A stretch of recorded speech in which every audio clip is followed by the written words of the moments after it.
네, 안녕하십니까. 저대양 양수입니다. 오늘이 2월 10일 목요일, 지금 현재 시각 오후 4시 10분 접어들고 있습니다.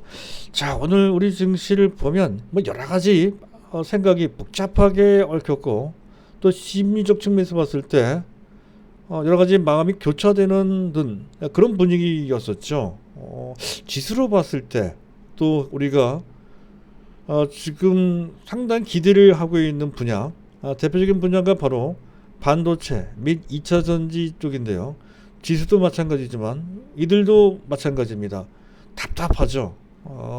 아직까지 탄력적인 상승을 하지 못하고 있습니다. 특히 간밤에 미국 증시가 상당히 좋았습니다. 더군다나 오늘 외국인들이 초대규모 순매수 했음에도 불구하고 그래요. 그래서 더욱더 그런 느낌을 지울 수 없다는 건데, 뭐 그것도 모자라서 판도 측면에서 또 한 가지 축이라고 할 수 있는, 우리가 또 어느 정도 비중을 할애하고 있는 신기술주들이 또 급락을 했죠. 그중 위메이드가 문제가 됐습니다. 갑자기 어닝 쇼크 얘기가 나오면서 하한가 근처로까지 급락을 했고, 그와 관련된 다른 기술주들까지 동반 급락을 하며 우리 마음을 아주 심란하게 이제 만들었다는 거죠.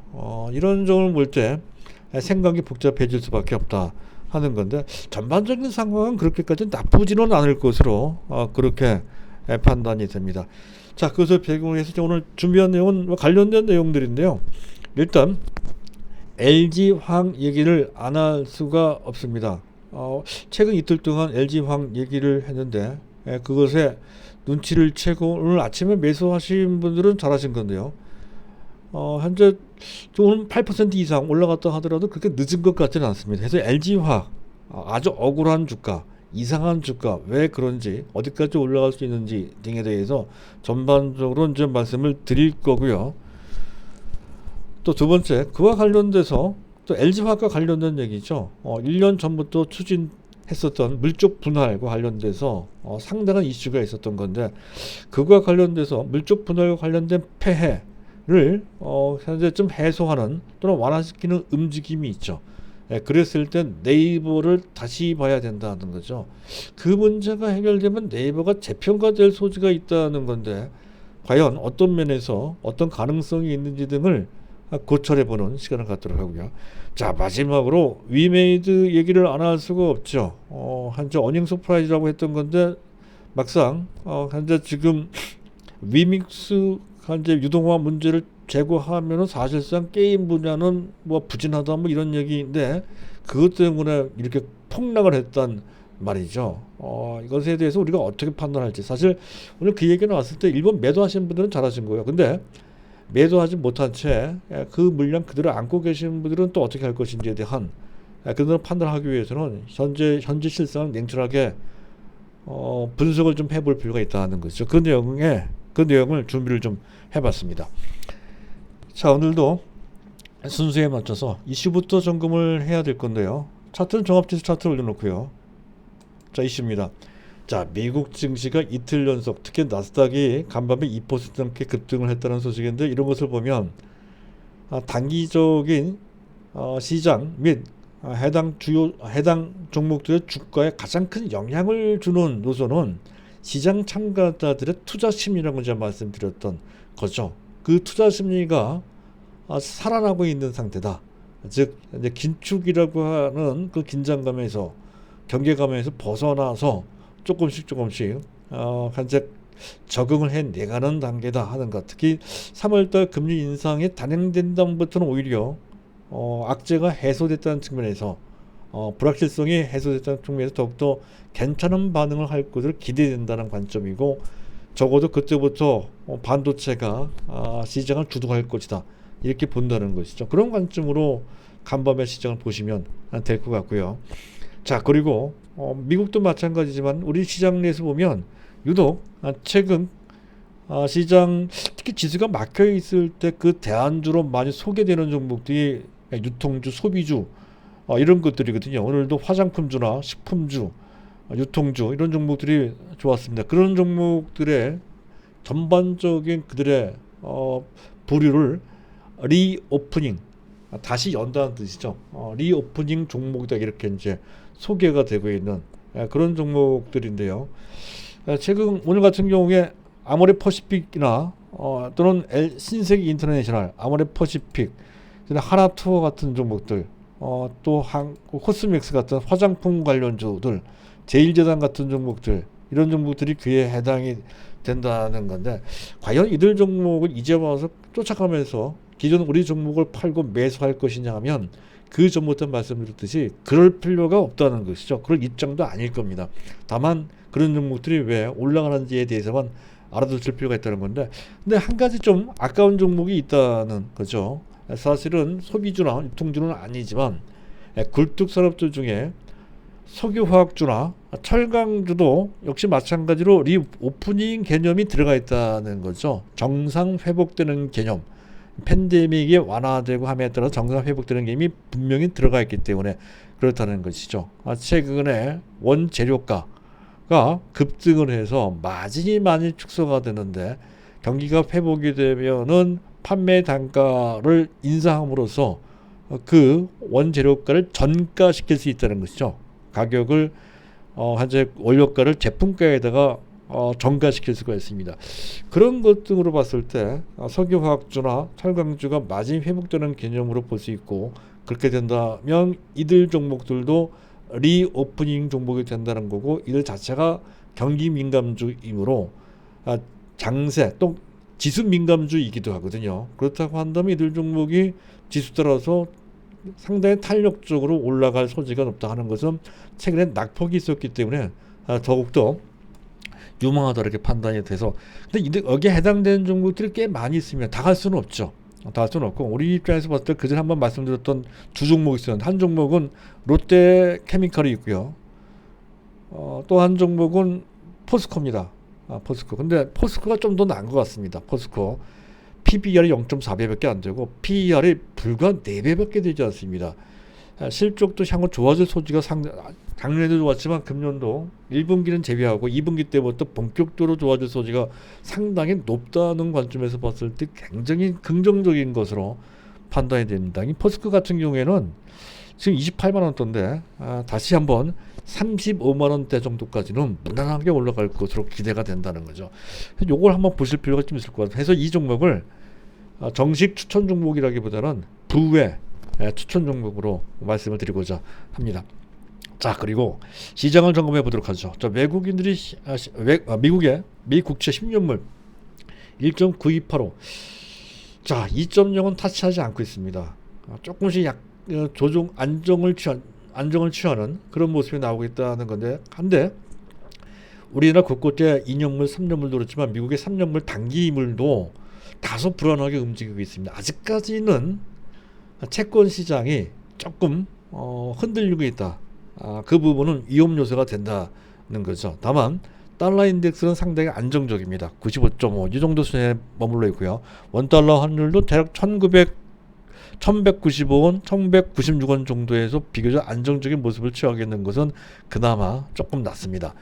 자, 주변 증시. 오늘 우리 증시에 상당히 영향을 줬던 것은 나스닥 선물입니다. 나스닥 선물이 장중에 마이너스가 나왔고요. 지금도 마이너스입니다. 다만 낙폭을 좀 줄였죠.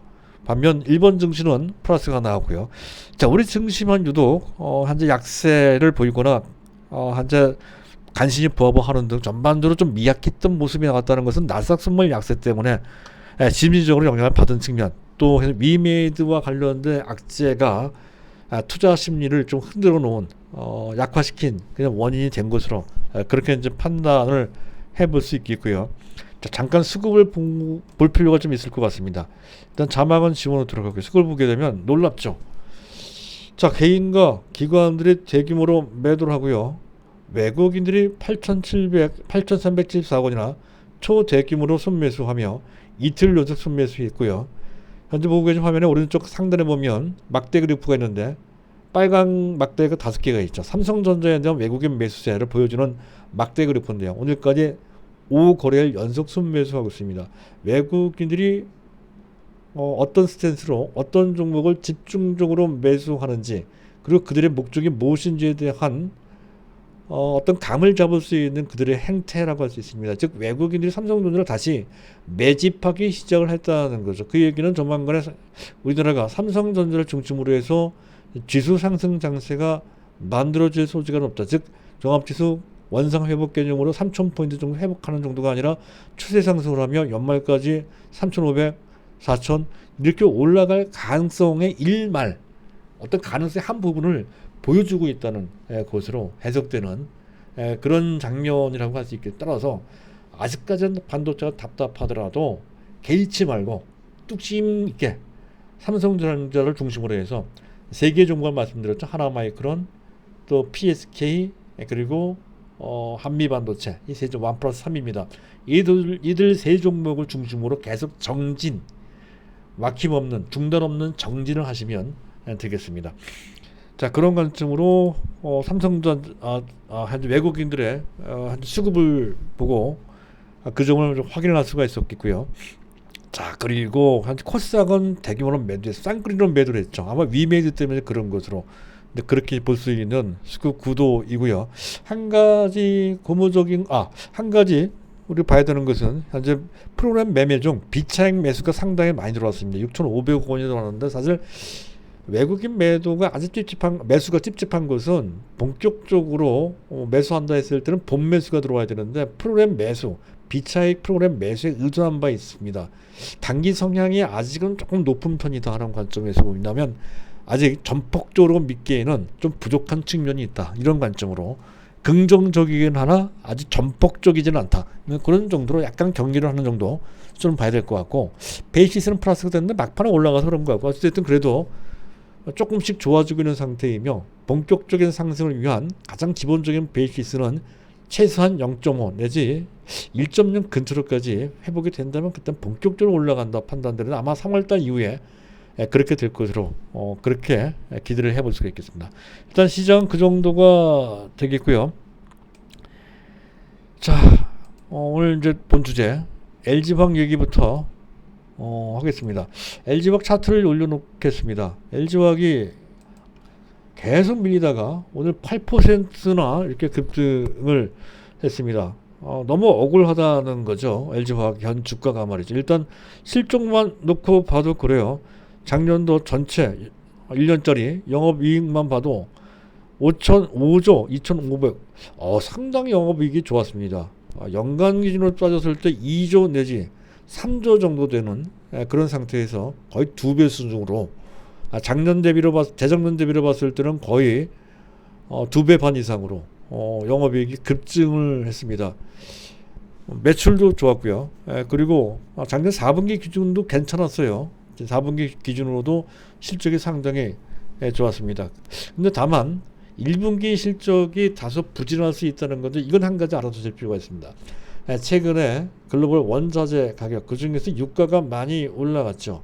그래서 석유화학 중에서 가장 기초가 되는 기초 부분의 원재료가 되는 것이 원유에서 뽑아내는 나프타라고 하는 건데요. 나프타 분해 시설을 갖고 있는 업체들이 LG화학이나 하나솔루션 같은 점이 그에 해당이 되죠. 롯데케미칼도 있고요. 어쨌든 그 나프타라는 것이 에틸렌이나 부타테인을 만드는 그런 원료가 된다는 건데 그 원료인 나프타 가격이 급등을 했다는 것이죠. 유가가 올라갔으니 나프타 가격이 올라가는 것은 당연한 건데 그게 제품가로 연결되지 못한 채 제품가는 그대로인데 원료가만 올라갔다는 거죠. 원료가만. 그래서 1분기 실적이 저조할 것이다. 이런 거죠. 이런 거. 그런데 지금 경기가 회복이 되면은 그 원료가를 제품가로 이전시킬 수 있다는 거죠. 전가한다고 합니다. 전가. 그게 가능할 것 같습니다.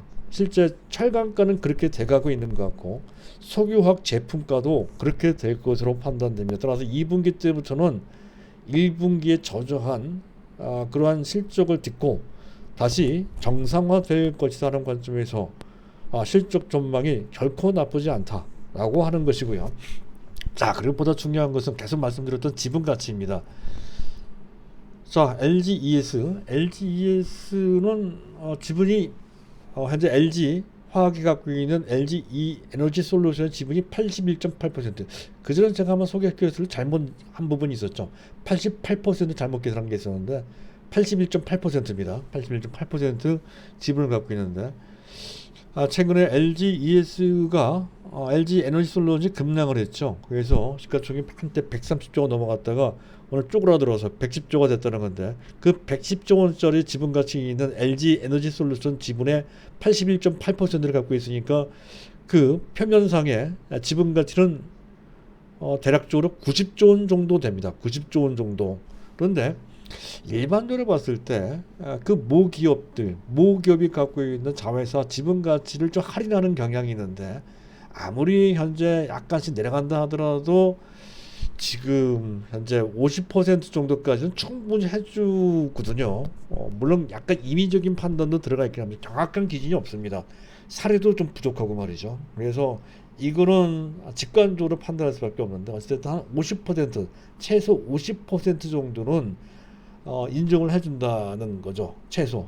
원래 적절한 개념은 80% 내지 70%입니다. 근데 워낙 이쪽에 대한 시장 의견이 여론이 별로 좋지 않아서 그것까지 감안해서 50% 디스카운트를 한다고 보자는 것이죠. 그랬을 때 실질적인 지분 가치는 대략 90조의 절반인 45조 원 정도란 말이죠. 45조 원 정도.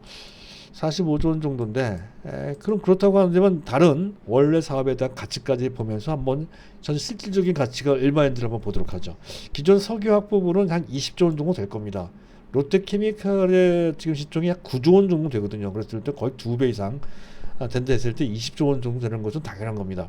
그리고 2차전지 소재, 양극재 및 음극재도 분리막도 한다고 다른 기타 부가 소재까지 한다는 것을 감안했을 때 양극재는 이미 양산체를 갖춘 상태거든요. 그랬을 때 최소한 5조 정도 이상은 됩니다.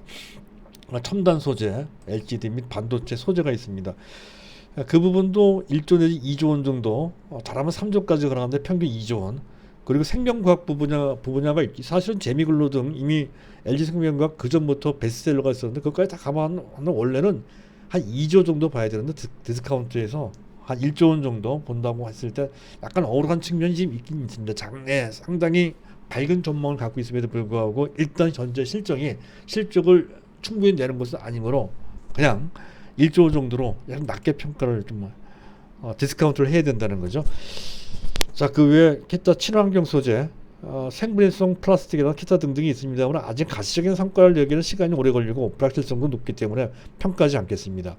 또 판 부분이 있거든요. 사료나 농약 부분이 있는데 이것도 역시 현재 그 전체 매출 비중이 높지 않기 때문에 이것도 가치 평가에서 빼도록 하겠습니다. 그랬을 때 기존 사업 부분에 대한 현재 시장 가치는 대략 28조 원 정도 나온다는 거죠. 거기에다가 지분 가치 45조, 50% 할인한 45조 합치면 73조 정도가 나와야 된다는 거죠. 근데 지금 현재 시총이 46조 원 정도밖에 되질 않습니다. 지금 73조로 평가를 받아도 억울한 판에 그보다 훨씬 낮은 46조의 현재 주가를 보이고 있다고 한다면 현재 주가는 억울해도 너무 억울하고 왜 그렇게까지 저평가되어 있는지가 이상하다는 것이죠. 그럴 때가 기회가 된다. 이런 관점이 되겠습니다. 그래서 적정 주가는 앞에 얘기했던 할인율을 적용했을 때 65만 원 곱하기 현재 46분의 73 그렇게 되면 100만 원 약간 넘어가는 105만 원 정도 그렇게 될 수 있다는 거. 적정 주가는 이 정도 수준입니다. 이 상태에서 LG 에너지솔루션이 다시 올라간다면 그에 따라 적정 주가 수단도 다시 올라가겠죠. 그런 관점으로 LG화학은 오늘 많이 올라갔다 하더라도 현재 주가 전혀 부담이 안 됩니다. 그런 관점으로 LG화학도 부회 종목으로 다시 편입을 하고자 하고요. 자, 그리고 LG화학 얘기가 됐었고, 그 다음에 마지막으로 네이버도 보고 위메이드도 잠깐 보도록 하겠습니다. 일단 네이버를 잠깐 보도록 하죠. 네이버. 자, 네이버 오늘 올라가다가 상승부 약간 깎긴 했습니다만 그런 거에 신경 쓸 대상이 전혀 아니죠. 자, 물적 분할과 관련돼서 네이버 다시 한번 봐야 된다는 건데, 이 물적 분할이 국내에서는 초대형 악재로 작용된다는 거죠. 성장 능력이 이탈되고 또 그와 관련돼서 해당 분야의 종목끼리 포트폴리오 재분배 과정에서 손해볼 소지가 좀 높고, 또 계속해서 신설 회사가 유무상 증자를 통해서 가치가 기존 가치가 희석되는 측면이 있다는 측면에서 봤을 때 현재 불리하다는 것, 그것 때문에 계속 부정적으로 이제 인식박혀, 특히 우리나라에서 상당히 이 부분과 관련돼서는 부정적으로 예민한 반응을 보이고 있는 것이 현실이다 하는 거죠. 가장 대표적인 종목이 LG화, 잘 나갈 때는 100만 원 넘었다가 현재 60만 원대로 쪼그라드는 것도 결국에는 기업 분할 때문에 그런 것이고, 최근에 LGES도 그에 해당이 됐죠. LGES도 급락을 한 것이 LGES가 아니죠. 뭡니까? CJ ENM 같은 경우에도 잠깐 차트를 한번 보도록 하죠.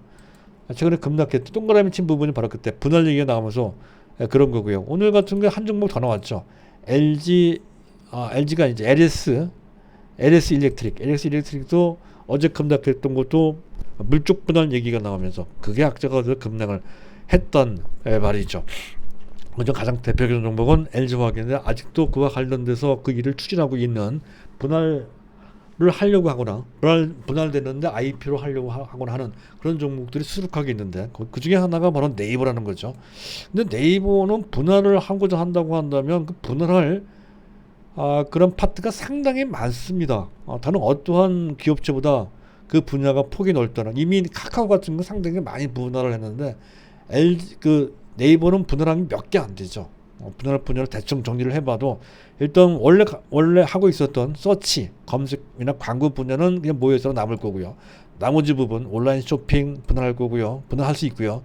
또 핀테크, 현재 네이버 파이낸셜이 있는데 아직 분할을 완전히 한 건 아니죠. 그래서 핀테크 분야, 그리고 네이버 페이가 있고요. 그리고 콘텐츠도 웹툰도 있고 웹소설도 있고 기타 부분도 있단 말이죠. 그래서 콘텐츠도 다양한 분야로 분할할 수 있고요. 게임 분야는 분할할 수 있고요. 또 제페토가 있단 말이죠. 메타버스 플랫폼 제페토도 또 별도로 분할할 수 있고요. 또 그 외에 클라우드도 잘 나가고 있거든요. 그와 연관돼서 또 AI도 또 슈퍼컴퓨터도 갖고 있단 말이죠. 그 부분도 또 별도로 분할할 수가 있습니다.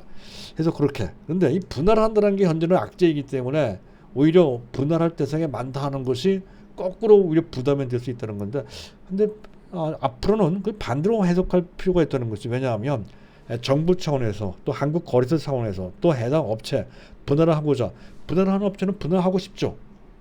분할을 해서 기업 가치를 더 좋게 평가를 받고, 그리고 그 분할된 신설 자회사를 완전 100% 지배할 수 있는 물적 분할, 이른바 수직 분할을 할 수 있다면 좋은데, 문제는 시장 참가자 기존 주주들의 반대가 심하단 말, 주가 폭락을 하고 말이죠. 그래서 쉽게 못하고 있다 하는 건데, 그와 관련된 문제를 적시해서 정부나 또 현재 분할 주체 기업이나 또 정치적 차원에서 그와 관련된 문제를 보완하고자 하는 움직임이 아주 뚜렷하게 나오고 있거든요. 차기 정권에도 그렇게 될 소지가 상당히 높다고 판단이 됩니다. 가장 대표적인 것이 신설법인이 IPO를 할 때 우선 청구권을 기존 주주한테 먼저 주자, 이렇게 될 수 있는 거고요. 또 그게 아니더라도 만약에 유상증자를 할 때, 신설법인이 유상증자를 할 때 그 신주를 현재 할인받은 신주를 매수할 수 있는 권리, 그러니까 신주 인수권을 직접 주거나 아니면 그 사채를 BW라고 하죠. 신주 인수권부 사채를 부여하는 방식을 또 채택할 수도 있고, 실제 그렇게 움직이는 그런 상황이기도 합니다.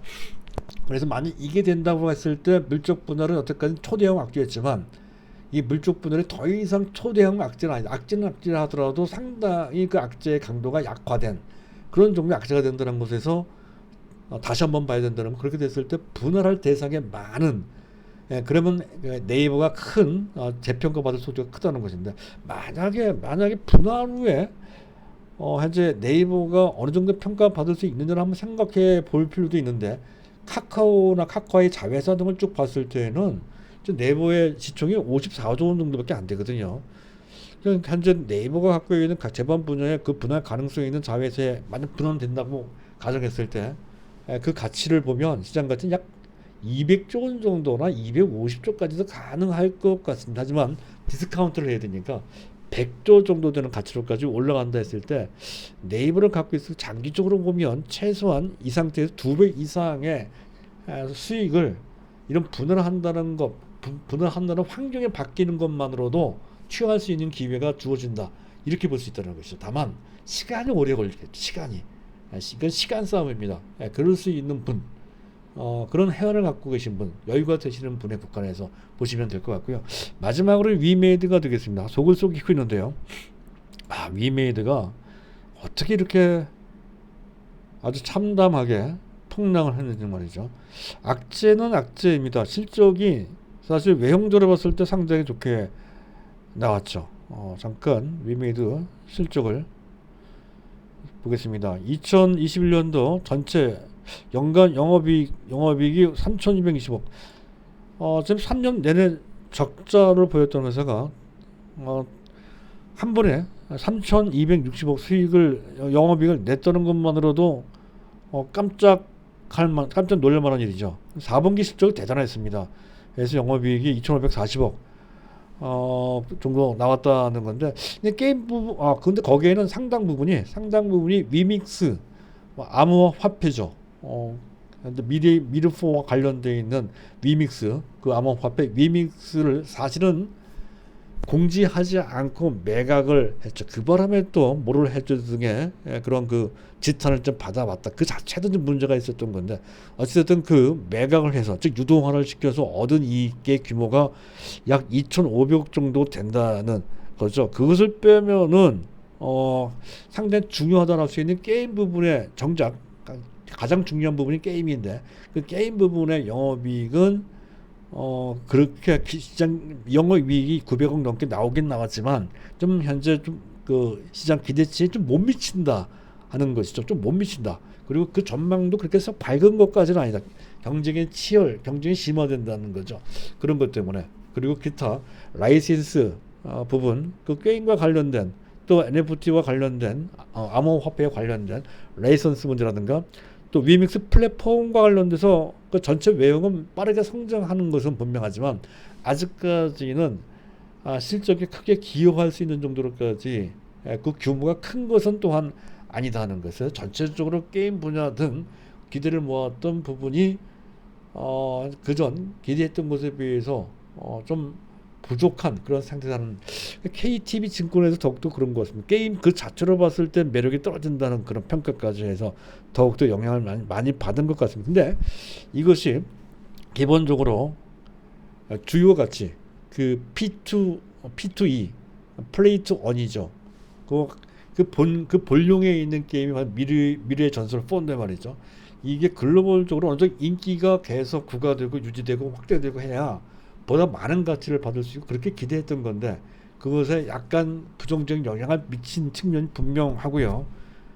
그리고 그와 관련돼서 현재 지금 아무래도 P2O의 기본적인 화폐인 암호화폐 위믹스도 그와 관련 성장에 약간의 차질이 있는 것으로 볼 수 있다는 건데, 근데 이거는 단기적이고 부분적인 그런 악재 정도인 것 같습니다. 치명적인 그런 악재 정도까지는 아니라는 것이죠. 오늘 시장에서 좀 감인 반응한 측면도 분명히 있다는 것이죠. 가뜩이나 위험 자산을 기피하는 현상이 좀 있고, 또 국내 시장에 또 그런데 민감하고, 또 코스닥에 있고, 또 그들을 외국인과 그냥 단기로 매매를 하다 보니까 그와 관련돼서 민감하고 지나치게 과격하게 과잉 반응한 측면도 분명히 있다는 것이죠. 따라서 오늘 해당 초부터 그런 상태에서 물량을 줄였다면 그것 또한 잘한 것이지만, 적정한 물량 범위 내에서 그 정도 갖고 있다면 어차피 당한 그런 입장에서 봤을 때는 그 물량 정도는 갖고 있어야 될 것 같습니다. 이 흐름은 대세적인 신기술주에 대한 NFT나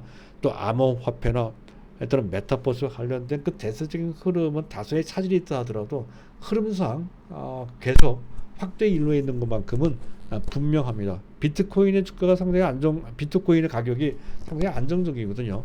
그런 측면에서 봤을 때 현재 적정한 물량 범위 내에서는 크게 걱정할 필요는 없을 것 같고요.